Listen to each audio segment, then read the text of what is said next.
Assalamualaikum warahmatullahi wabarakatuh. Salam sepak bola, teman-teman netizen dan warganet semuanya yang saya hormati. Welcome back to channel Progressive Football. Semoga teman-teman sehat semuanya dimanapun kalian berada, keluarganya juga sehat. Di video kali ini gue akan membahas tentang pertandingan Timnas Indonesia U20 melawan Timnas India U20. Sebelum gue lanjut video ini, jangan lupa like, komen, dan subscribe untuk membantu perkembangan channel ini agar channel Progressive Football semakin baik di depannya. Berkat komentar-komentar dari kalian, berkat like dan subscribe, saya jadi semangat untuk membuat video ini.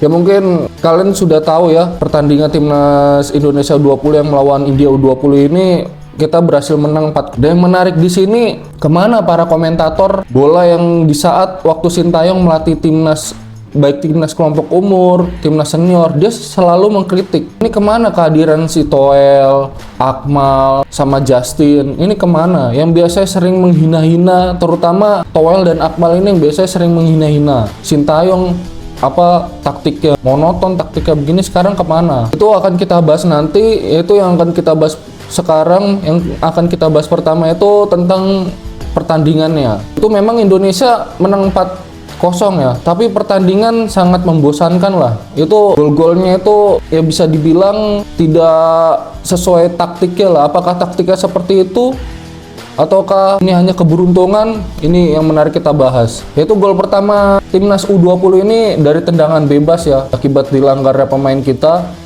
Terus gol keduanya ini akibat kesalahan dari kiper India, yaitu dia di back pass oleh pemain belakang India, lalu kipernya ini ngoper lagi ke depan terlalu pelan dan bisa dihadang Ragi, lalu Ragi langsung mencetak gol dari kesalahan kiper itu.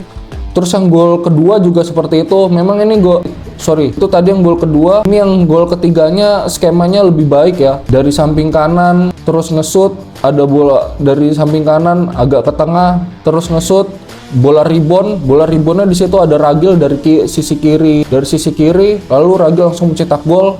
Dan yang keempatnya ini gol dari Iqbal. Ini gol kaget juga sih, kiper kaget, Iqbal juga kaget. Mungkin ini keberuntungan di Iqbal. Ini ada faktor lucknya di Iqbal ya. Iqbal mendapat, ibaratnya itu antara mengoper sama menendang, lalu Iqbal mengubah arah bola ke sisi kanan gawang kipernya Timnas India. Nah, yang menarik ini dari pertandingan ini, Timnas kita menggunakan formasi 5-2-3. Nah, pemain-pemain yang mengisi starting 11 dari formasi 5-2-3 ini, kipernya ada Wiguna, lalu ada backnya. Ini kita menggunakan formasi 5-2-3 ya.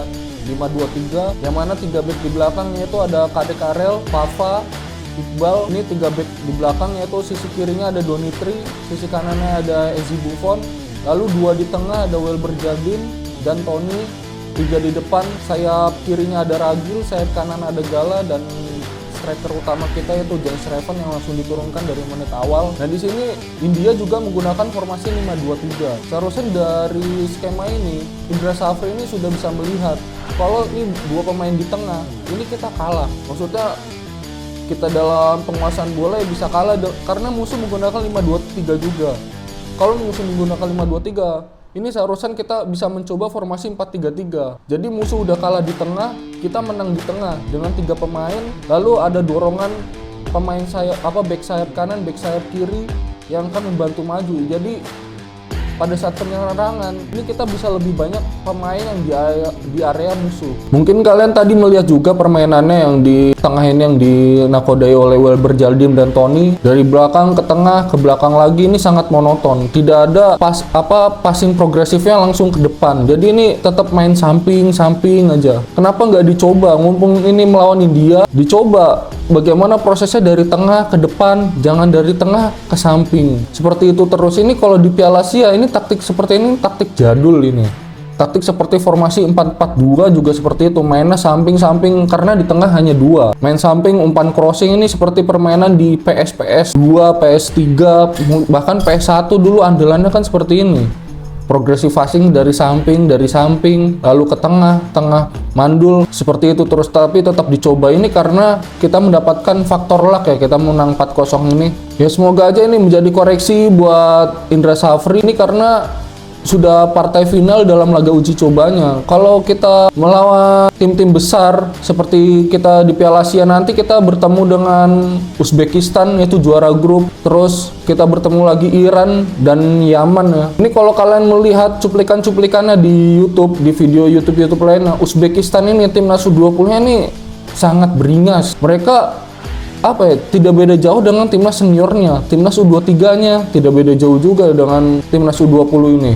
Kalau permainan Indra Safri seperti ini di samping ini tengahnya nggak kuat, kita menguasai lini tengah, ini bakal keteteran kita di Piala Asia. Wilber Jardim, Tony, kenapa nggak di belakangnya dua Kadek Ariel sama Iqbal Gwijangge aja, terus tengahnya ditambah, atau enggak memang formasi 5-2-3 tapi saat penyerangan semuanya masuk, Kadek yang maju, jangan Kadek bertahan di back terus. Ini memang Kadek ini bagus dalam mencetak gol, dalam bertahan ini Kadek yang bagus. Bahkan dari pertandingan tadi malam, Iqbal Gwijangge tidak begitu terlihat menonjol ya, padahal dia termasuk banyak dapat jam terbangnya di timnya, tapi tidak terlalu terlihat menonjol. Ini untungnya kita mempunyai striker Jens Raven, dia tidak egois, dia bisa melihat pemain kita yang membuka ruang, dia bisa menahan bola. Ini striker murni yang kita butuhkan. Semoga aja Jens Raven dari timnas U20 penampilannya bisa naik nanti ke timnas U23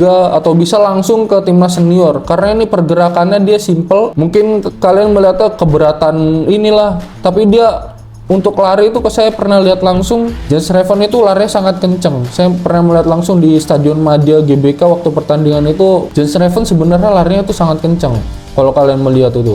Terus ini yang menariknya, pembahasan kedua kita bahas tentang para komentator bola yang terkenal itu, yaitu Towel dan Akmal. Ini kemana pada saat Indra Safri seperti ini? Kita sudah mengalami 3 pertandingan ini dan 2 kekalahan, 1 kemenangan. Di dua kekalahan ini mereka kemana? Akmal dan Towel, dia tidak pernah mengintervensi Indra Safri. Apakah karena itu lokal? Terus karena nggak ada duitnya kalau membahas Indra Safri? Terus apa karena ini timnas U20? Justru seperti ini kita butuh kritikan, bukan di saat timnas senior yang kita berproses yang lebih lama, 5 tahun itu yang dibilang Towel itu. Sintayong sudah megang timnas Indonesia 5 tahun, tapi hasilnya mana? Apakah Towel itu nggak melihat 5 tahun Sintayong, 1 tahun pertama dia U20 terus kena COVID, terus dia harus mengajarkan passing.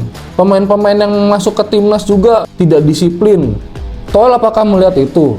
Terus Akmal juga seperti itu. Ini taktiknya Sintayong monoton, apalagi taktiknya Indra Safri. Sintayong itu mengandalkan serangan balik, Indra Safri melawan tim besar mana malah kebobolan. Melawan Suriah, Sintayong bisa melakukan serangan balik.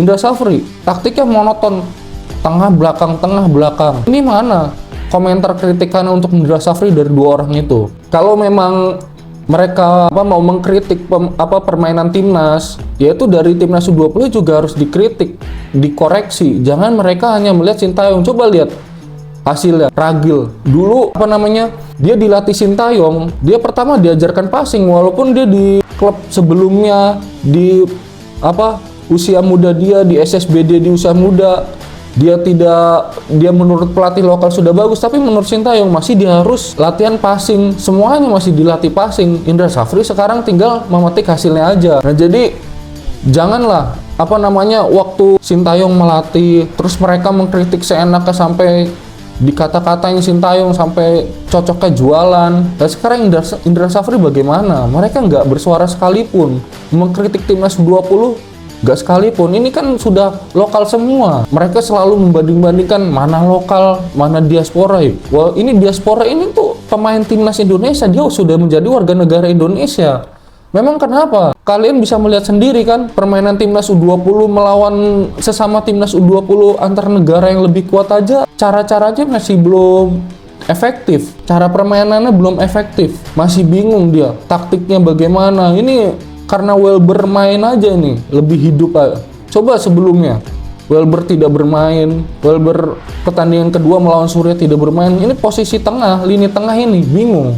dia mau kemana. Ya makanya udahlah, nggak usah membanding-bandingkan mana lokal, mana naturalisasi. Udah, mereka tuh orang Indonesia. Ini maksudnya lokal. Dan kalau kita dewasa, lokal itu yang bermain di liga lokal. Kalau liga lokal kita maju, ini pasti tim-tim di Liga 1 ini sudah bisa bersaing di Liga Champions Asia, mungkin Asia Champions League yang kasta keduanya, itu sudah bisa bersaing lah. Kita di Asia Champions League aja kita tidak bisa bersaing, masih berat untuk menang.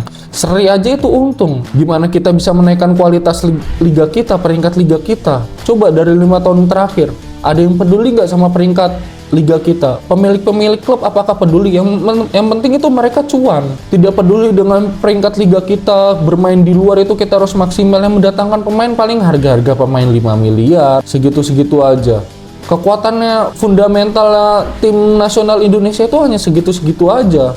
Kalau mereka menginginkan peringkat kita bagus, peringkat tim kita bagus, yaitu mereka membeli pemain yang bagus-bagus, kualitasnya oke, di atas rata-rata, bahkan setara dengan pemain-pemain Liga Korea, berhasil membujuknya, yaitu untuk bertanding di Asian Champions League dulu, lalu Liga Champions Asia. Ini kita aja di Liga Champions Asia tidak bisa bersaing dengan pemain-pemain seperti ini. Apakah Toel nggak sadar apa seperti itu? Kalau pemain-pemain liga lokal kita itu belum bisa bersaing di kancah internasional, apakah Toel itu nggak bisa membaca pikiran Erick Thohir? Semakin tingginya kompetisi, pemain itu kualitasnya harus semakin baik, bukan tetap mana lokalnya. Nah jadi seperti itu ya. Kita sudahlah, kalau mau mengkritik itu mengkritik yang bagus. Jangan seperti Toel dan Akmal. Mereka nggak tahu kapasitas situasi di lapangan, tapi mereka mengkritik seolah-olah paling tahu situasi di lapangan. Kalau mengkritik semuanya, jangan hanya pilih kasih karena Sintayong, karena dia tidak ada pemasukan dari penitipan pemain, terus mereka mengkritik seenaknya. Udahlah, saya sebagai pembuat video ini mengajak kalian para penonton dan pencinta timnas Indonesia untuk tidak lagi memblok-blokan mana pemain lokal, mana pemain naturalisasi. Tidak ada, semua itu pemain timnas Indonesia, semua orang Indonesia. Naturalisasi itu hanya prosesnya. Kalau sudah mereka melewati proses naturalisasi itu, mereka itu sudah menjadi warga negara Indonesia. Jadi kita dukung, semoga aja ini bisa menjadi koreksi bagi Indra Safri. Terus nanti di Piala Asia U20 yang digelar di China tanggal 12 Februari sampai 1 Maret nanti, semoga ada hasilnya, yaitu tidak hanya untuk meramaikan di grup C saja. Kalau bisa kita bisa melaju ke 16 besar dan bahkan bisa sesuai target Indra Safri membawa timnas kita melaju ke Piala Dunia U20. Oke, sekian video dari saya Iqbal dari Progressive Football, dan ciao.